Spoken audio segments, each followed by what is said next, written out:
got another story for you. It's the story of Sisyphus in modern times, which was me.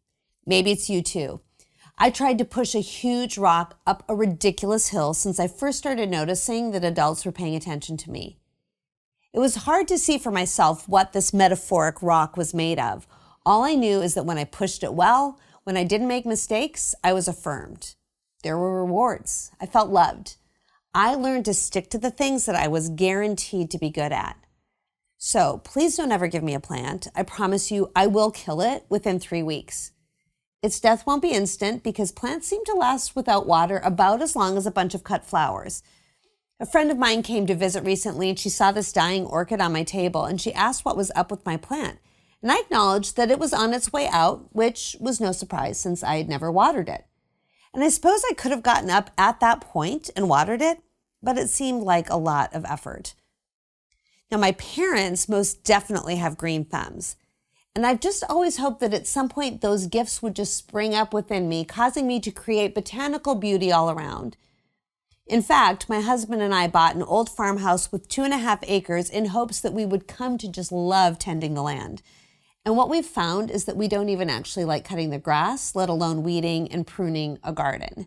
I'm a bit of an all or nothing person. If I can't do something well, I often don't even try, and I just settle for mediocrity. Yet in other areas of life, I struggle with perfectionism. I can't stand when my toothpaste is squeezed in the middle instead of at the end, or when the dishwasher is loaded incorrectly, or when I fail to meet a deadline. Failure in an area of life that matters to me depresses me and makes me wonder why I bother trying at all. My tendency to swing between mediocrity and perfectionism has always confused me a little bit until I read a description of a defeated perfectionist. So this is a person who doesn't even want to get up off the couch unless she's pretty sure that she's going to be successful at whatever she's endeavoring to do. And I recognize myself in that person. A faulty self-image feeds perfectionism. No matter where we go, we're continually receiving messages about what matters most. We've got filtered faces on Instagram tempting us to pursue physical perfection. Pinterest tempts us to measure our worth by the perfection of where we live.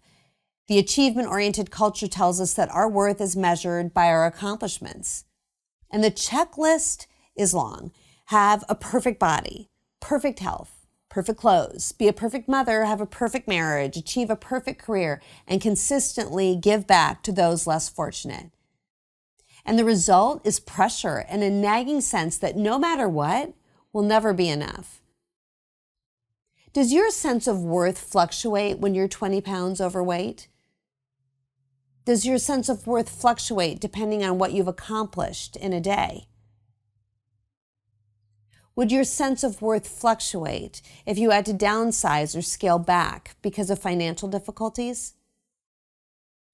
When our self-worth is tied to these things, to these high standards, we are set up for defeat and a personal hell of repeated failures.